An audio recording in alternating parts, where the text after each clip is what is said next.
तत्पदं दर्शितं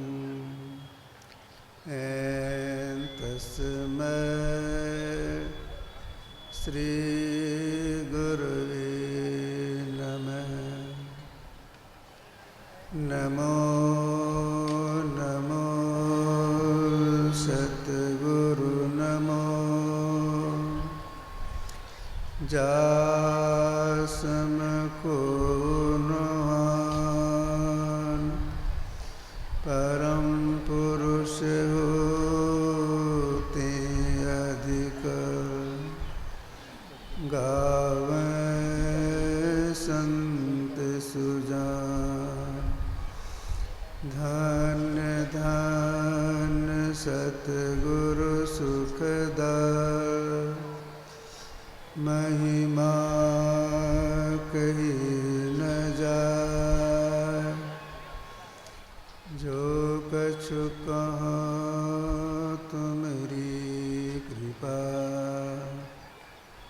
मोते कछु न से।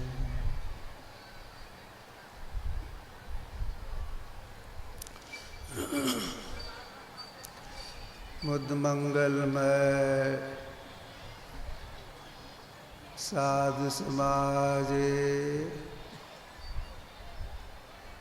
धर्म प्रेमी सज्जनों माताओं एवं बहनों, जब तक सत्संग होता रहे बिल्कुल शांत भाव से बैठे रहना चाहिए। हलचल नहीं करना चाहिए। हलचल करने से सुनने वाले को सुनाने वाले को बाधा होती है। जिनको दूर जाना है तो धीरे धीरे चलेंगे, निकल जाएंगे पंडाल से। हलचल नहीं करेंगे, गपशप नहीं करेंगे। पर सभी लोगों के मन में जल्द सत्संग खत्म हो, चलें अपने घर की ओर। बाबा लोग भी पूरा सामान बांध के गाड़ी पर रखे हैं, आरती को तुरंत चल देंगे। सबको जाना है। तो जब तक सत्संग होता रहे बिल्कुल शांत भाव से बैठिए। हलचल कीजिएगा, सुनिएगा, लेकिन समझिएगा नहीं। तो निवेदन है कम से कम आप लोग 5 बजे तक जरूर बैठिए। इसके बाद जिनको जाना हो तो आरती करते अपना घर जाइएगा। 5 बजे तक बैठिए शांत भाव से। जिनको जरूरी काम है, लघुशंका लग गया, जाना है, तो धीरे धीरे जाइए, फिर आ जाइए। हलचल नहीं कीजिएगा। अभी हम लोगों ने ग्रंथ पाठ में सुना, कल भी सुना था। कल भी सुना था भगवान के उपदेशों को, आज भी सुना भगवान के उपदेशों को। भगवान श्री राम को संसार के लोगों ने मर्यादा पुरुषोत्तम कहा है। क्यों मर्यादा पुरुषोत्तम कहा है? इसलिए ये स्वयं मर्यादा में रहते थे और मर्यादा में रहने का उपदेश भी करते थे।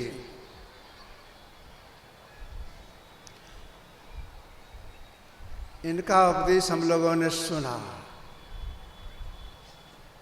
कल सुने थे बड़े भाग मानुष तन पावा प्रारंभ में। आज क्या सुने पहले उनके उपदेश में? अगर गौर से सुने होंगे तो याद हो जाएगी। मैं याद दिलाता हूँ। इन्होंने प्रजाओं से कहा था, जहाँ परलोक यहाँ सुख चाहो, सुनिमम वचन हृदय गहा हो, सुलभ सुखद मार्ग भाई भगति मोर पुराण श्रुति गाय। हे भाई सुनो, अगर आप लोग ये लोक में और परलोक में सुख पाना चाहती हैं तो मेरी भक्ति कीजिए। समाज में यही, मेरी भक्ति कीजिए। अब मेरी भक्ति से अगर कोई अर्थ लगा ले तो वो आराम के ही होंगे कि मेरे घर में झाड़ू दे दो, मेरा कपड़ा साफ कर दो, नाला साफ कर दो, भोजन बना के लोग खिला दो। यह नहीं, भगवान राम ने क्या कहा? मेरी भक्ति से मतलब है मेरा जो आत्म स्वरूप है। अगर तुम्हें लोक परलोक सुख पाना चाहते हो तो मेरा जो आत्म स्वरूप है उसकी भक्ति करो। तो राम का आत्म स्वरूप क्या है?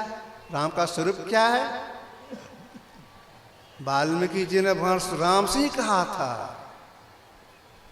राम स्वरूप तुम्हार वचन अगोचर बुद्धि पर, अविगत अकथ अपार, नेत नेत निगम कह। हे राम, आपका स्वरूप कैसा है? वचन अगोचर बुद्धि पर, इंद्रियों ज्ञान से परे। अब देखिए, इंद्रियों ज्ञान से परे हैं, इसकी भक्ति कैसे करेंगे? इसकी भक्ति जो इंद्रियों ज्ञान से परे हैं वे सब में है और सबसे बाहर भी हैं। सब में व्यापक, सब ते न्यारा, सब घट एक ही राम हो। राम राम गुरु की वाणी है। सब में व्यापक, सब ते न्यारा, मतलब सब में घुसे हुए हैं और सबसे बाहर भी हैं। सघनता से घुसे हैं, सघनता से बाहर में भी हैं। बीच में फांक नहीं है। सघनता से घुसे हैं, सघनता से बाहर में भी हैं। कितने बाहर, इसकी कोई सीमा नहीं है। इसी के लिए उनको कहा गया अनंत। ऐसे जो राम का सही स्वरूप है उनकी सही भक्ति कैसे की जाए? जिस जीव का परम कल्याण हो जाए, दुख से छूट जाए। अपने देश में कुछ के महापुरुष हो गए, गोस्वामी तुलसीदास जी महाराज, बड़े विचित्र संत का अवतार हुआ था। हम लोग समाज में देखते सुनते हैं, जब बच्चे का जन्म होता है तो मुंह में एक भी दांत नहीं।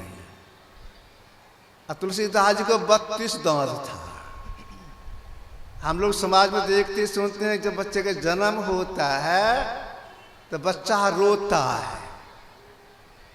तुलसीदास जी रोए नहीं,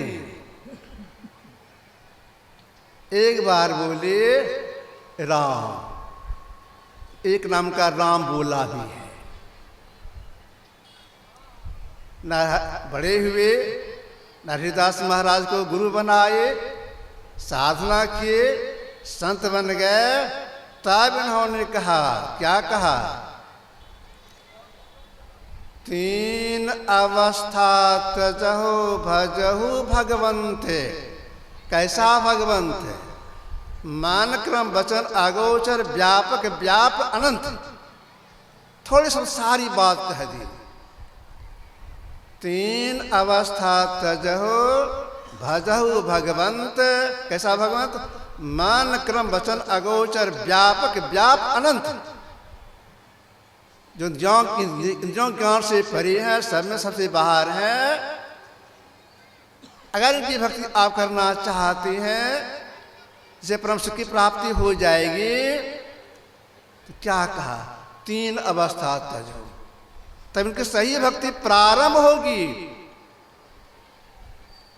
3 अवस्था से मतलब क्या हो गया?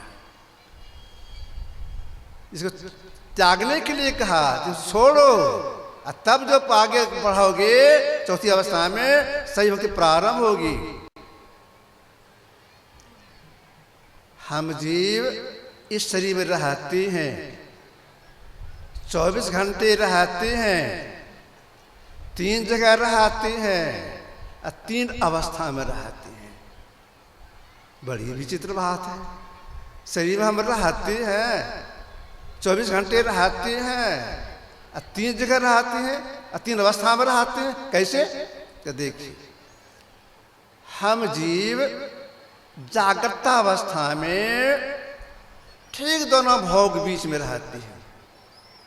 अभी संसार जितने लोग हैं, जितने प्राणी हैं जो जगे हैं, तो जीव के अंदर में, शरीर के अंदर में जो है ठीक दोनों भोग बीच में है। जब तक जगे रहेंगे दोनों भोग बीच में, जागृत अवस्था।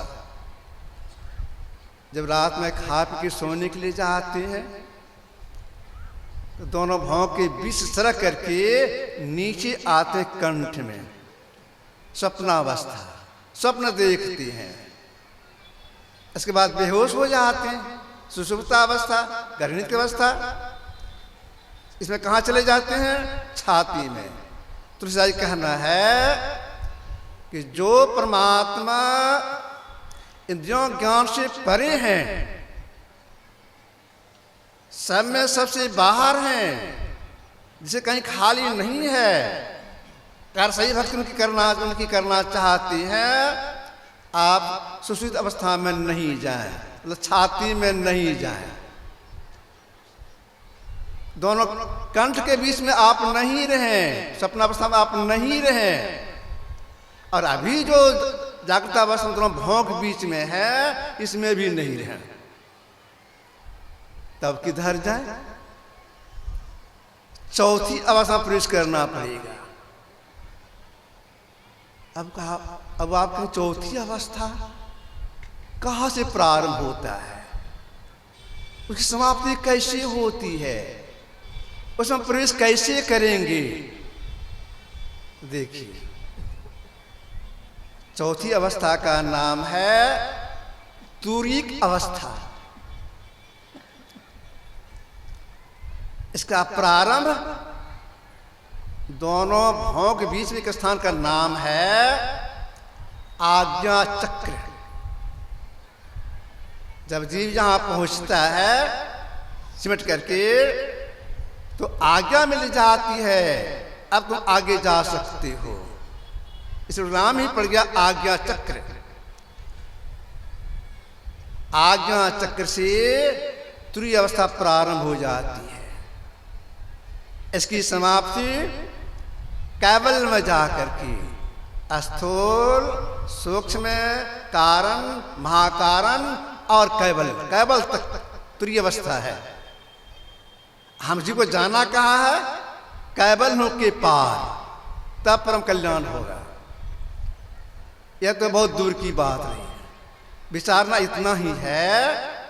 चौथी अवस्था तुरीय की अवस्था है, उसमें हम प्रवेश कैसे करेंगे, इसलिए क्या करना होगा? इसी के लिए महापुरुषों ने कहा, अभी दोनों भोग के बीच में हैं, ऊपर की चढ़ाई करनी है। ऊपर चढ़ाई करने के लिए अपना सिमटाव करना होगा। सिमटाव करने से स्वाभाविक उर्धगति होती है, ऊपर चढ़ाई होती है स्वाभाविक। जैसे देखिए, गांव घर में माँ बहनें 10 किलो, 15 किलो, 20 किलो, 30 किलो धान उसनती हैं। जल्द सूख जाए, शाम में उसको उससे चावल निकालना है, रात में भात बनाना है। जल्द सूख जाए तो पतला पसार देती हैं। जब धान सूख जाता है, जिनका धान है, इस तरह से समेटती हैं, ऊंचा हो जाता है, ढेर हो जाता है। ठीक ऐसे ही तुरीय प्रवेश करने के लिए सिमटाव करना होता है, तब चढ़ाई होती है। सिमटाव का प्रारंभ कहाँ से होता है?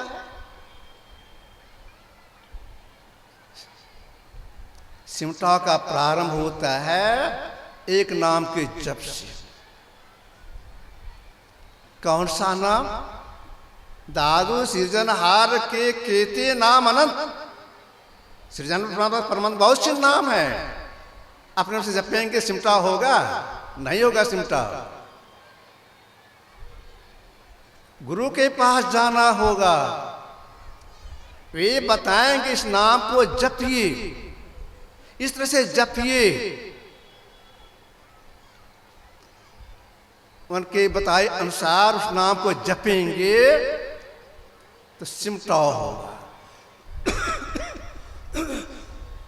क्यों सिमटाव होगा? इसलिए वह नाम जो गुरु बता दिए हैं, वह नाम सिद्ध किया हुआ नाम है, इसलिए इसमें सिमटाव होता है। अपने में से जपेंगे वह सिद्ध किया होता है नहीं, सिमटाव कैसे होगा, सिद्ध कैसे होगी?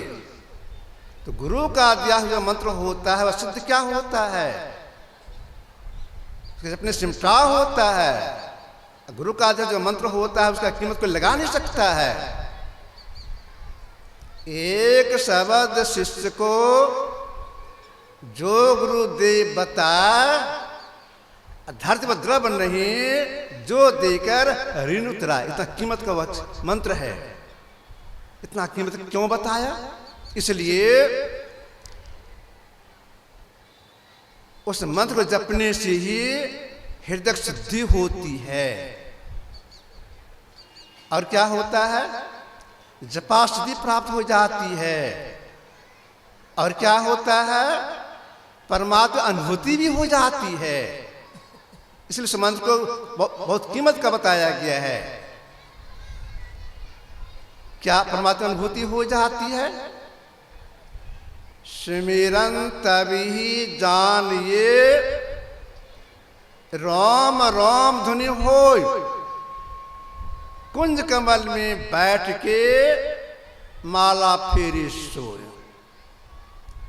सिमरन तभी जानिए राम राम धुनि हो। जो नाम गुरु बता दिया जपने के लिए, उस नाम को जपेंगे, जपेंगे, बड़ी कला से जपेंगे, तो जपने वाले के शरीर में जितने रोए हैं, प्रत्येक रोए से उस मंत्र का वाइब्रेशन शुरू हो जाएगा। जपने वाला कान अपने कान से सुनता है कि हो रहा है, ध्वनि हो रही है। इसलिए इस मंत्र को इतना कीमत का बताया गया है। क्या हो गया माइक में? आवाज बेसिक, हाँ ठीक है। इसीलिए इस मंत्र को इतना कीमत का बताया है। तो जो नाम गुरु बता दे उस नाम को जपने का प्रयास करना चाहिए, हृदय शुद्धि के लिए, जपा सिद्धि के लिए, कुछ अनुभूति के लिए। इसके बाद और सिमटा हो जाए तो गुरु जिनका ध्यान करने के लिए बता दे, उनके रूप का ध्यान करना चाहिए। अगर इसमें शंका हो जाए फिर समाधान करा लेना चाहिए। किनका ध्यान करें? समाधान करा करके तब ध्यान करना चाहिए। श्रद्धा कैसी हो मनन करने में? गुरु साहब करी जानिए, जिनका आप ध्यान कर मनन करते हैं, वे परमात्मा सगुण साकार रूप हैं। इस श्रद्धा से ख्याल करना चाहिए, लगन के साथ ख्याल करना चाहिए। ये हो गए स्थूल उपासना। अगर इतने में ही लगे रह गए, तुरीय अवस्था प्रवेश नहीं हुआ, सूक्ष्म भक्ति प्रारंभ नहीं हुई, अब क्या करें? तो जैसे देखिए स्थूल उपासना तो करना ही पड़ेगा पहले, इसके बाद शक्ति आज उपासना करने की। जैसे मोटे मोटे अक्षरों को लिखे बिना मैं अक्षर की शक्ति नहीं आती है, ठीक ऐसी मोटी उपासना किए बिना सूक्ष्म करने की शक्ति नहीं आती है। तो पहले मोटी उपासना में एक नाम का जप कर लेना चाहिए, एक रूप का ध्यान कर लेना चाहिए। अब सूक्ष्म उपासना में जिसके करने से त्रिवस्था प्रेष होगा, वह करना चाहिए। तो कैसे त्रिवस्था प्रेष करेंगे? अपने से होगा? अपने से नहीं होगा। तो डेग गुरु आवश्यकता पड़ती है, उनके पास वे बताएंगे। क्या बताएंगे? आंख बंद करने का अंधकार दिखाई पड़ता है, इसी अंधकार में वे बताएंगे देखने की कला। अंधकार में देखिए, सिमटी निगाह से देखिए, यहां पर देखिए, इतनी दूरी पर देखिए। सीख लिए, समझ भी गए, लेकिन समय अगर नहीं दे पाएंगे सफलता नहीं मिलेगी, त्रिवस्था प्रवेश नहीं होगा, इस वक्त सूक्ष्म भक्ति प्रारंभ नहीं होगी। समय देना पड़ता है इसमें। कितना समय देना पड़ेगा? जिन्होंने साधना की उन्होंने कहा,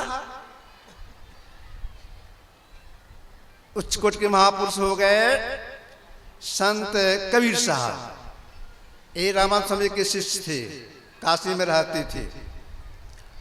इन्होंने कहा समय लगाना पड़ेगा। कितना समय लगाना पड़ेगा? 8 पहर सन्मुख लड़ाई, सोई बांधाए बाना हो, जीत सला भव सागर, सोई सुरा मर्दाना हो। 4 पहर का दिन, 4 पहर का रात। लड़ से मतलब सामने देखना, मतलब यह हो गया अधिक समय लगा कि यह काम कीजिए, लेकिन यह ख्याल रहे आंख पर जरा भी जोर नहीं लगे। तो कैसे ख्याल करेंगे, कैसे देखेंगे सामने में? हम लोग गुरुदेव इतने दयालु थे, देहात के माँ बहन भी इस बात को समझ जाए, अनपढ़े लोग भी समझ जाए कैसे देखना है।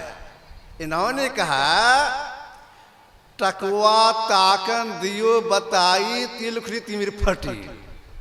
टकवा ताकन, और टकवा ताकन क्या हो गया? पहले माँ बहने मूंज का धम्मा बनाती थी, पैला बनाती थी, झांपी बनाती थी, मुझले आती थी, उसको लेकर थोड़ा सा लेकर के सुतरी से उसको बांधती थी गोल करके।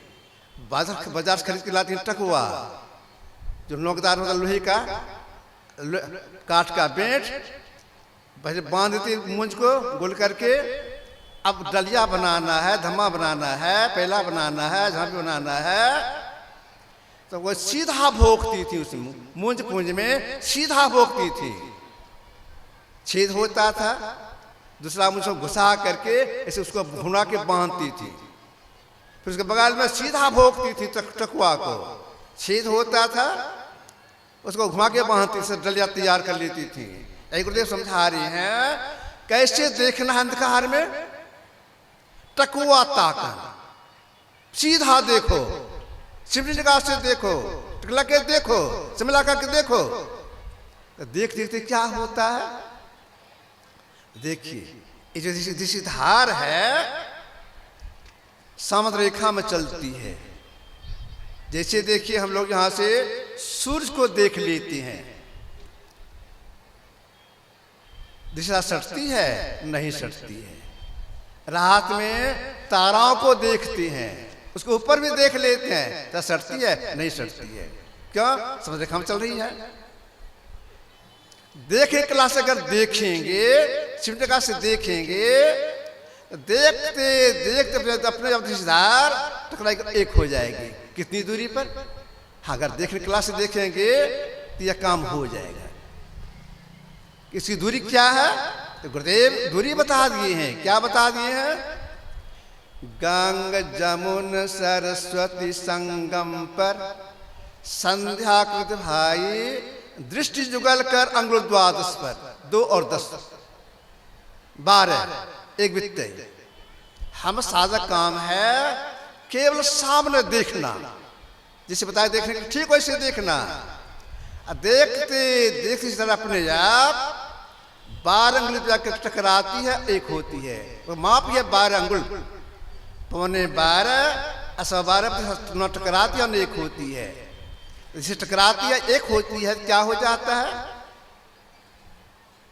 एक होने पर सटने पर क्या होता है? 2 उनको बिंदु कहती है, उनका बिंदु का उदा हो जाता है। अब देखो वही बिंदु नाद अगर वहां तुम्हें ले जाएंगे, अरे हारे में ज्योतिपुर सहनाद की साइड दिखाएंगे। बुद्धि की वाणी है, जहां बिंदु में नाद बोले, बिंदु की प्राप्ति में नाद भी सुनाई पड़ता है। और वही बिंदु जीवात्मा तुरीय अवस्था में प्रवेश करा देता है। यहां से सुमति प्रारंभ हो गई है। तुरीय प्रवेश कर गए, क्या परम कल्याण हो गया? नहीं, परम कल्याण नहीं हुआ इतने में। हाँ, यह हुआ दिव्य से प्रारंभ हो गई, दिव्य से शुरू हो गई, दिव्य से प्राप्त हो गई। इतने जी का कल्याण नहीं, परम कल्याण इसके लिए आगे की भक्ति। आगे भक्ति क्या है?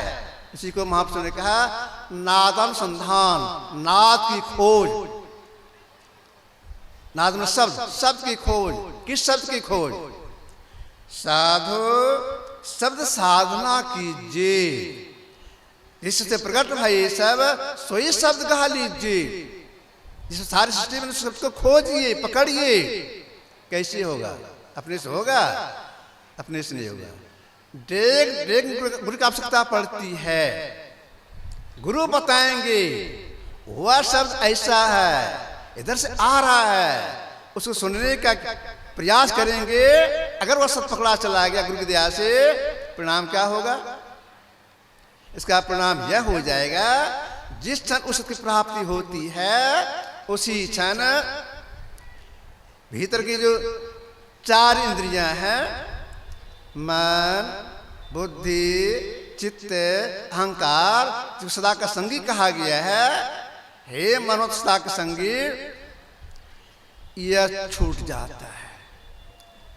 जिस क्षण एक से प्राप्ति हो तो उसी क्षण 4 इंद्रियां छूट जाती है, एक भी इंद्रिया नहीं रहती है। केवल सूरत यानी जीवात्मा उस शब्द को सुनता है। तो अकेले जीवात्मा जो शब्द को सुनता है वही असल में है स्वतंत्र भक्ति। अभी हम लोगों ने पाठ में सुना भक्ति स्वतंत्र और सकल सुख खाने, सब सुख देने वाली वही है, वही मोक्ष दिलाता है। लेकिन इस भक्ति में सफलता किनको मिलेगी?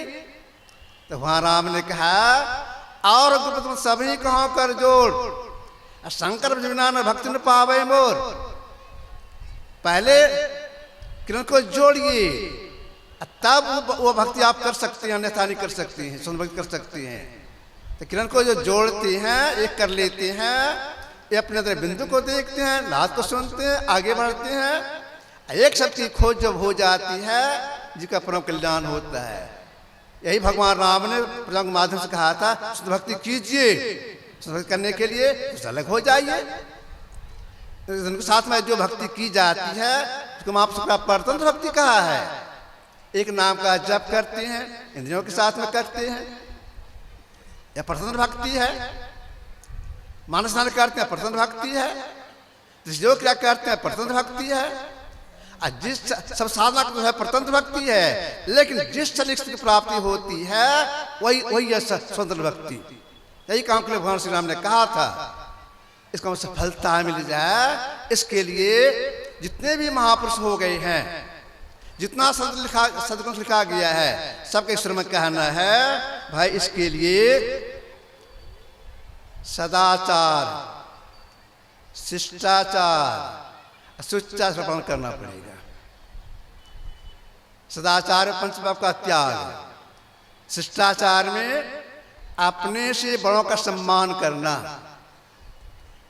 अगर अपने से बड़ों का सम्मान नहीं करेंगे, उनका अनादर करेंगे, नाक रगड़ के खिया जाएगा, साधना करके नहीं करेंगे। उसके अंदर अहंकार हो जाता है, मैंने उनका अपमान किया। तो शिष्टाचार का पालन करना चाहिए। इसके बाद है सुचाचार, सफाई, देह की सफाई, अन्न की सफाई, भोजन की सफाई।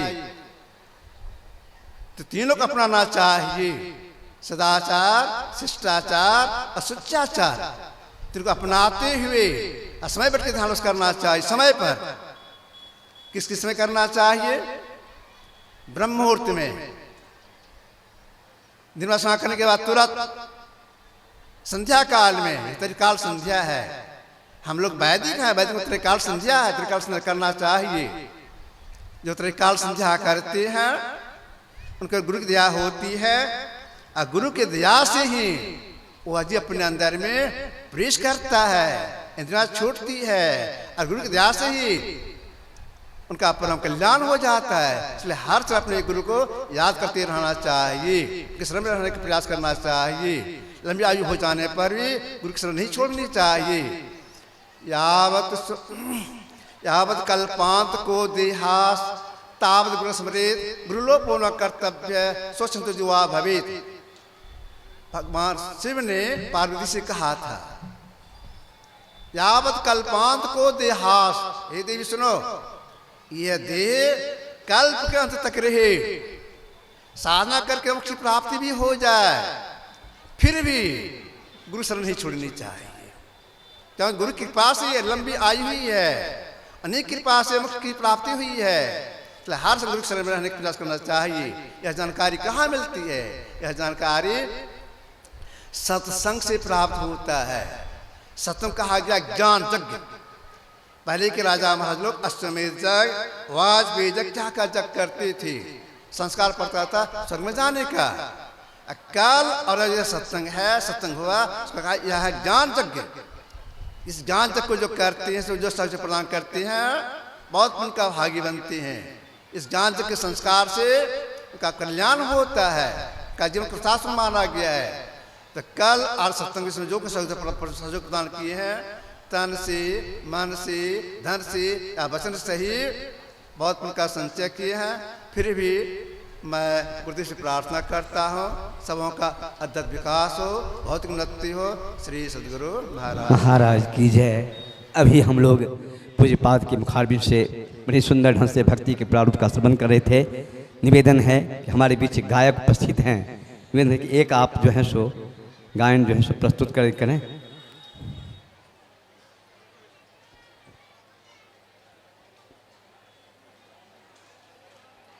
आरती।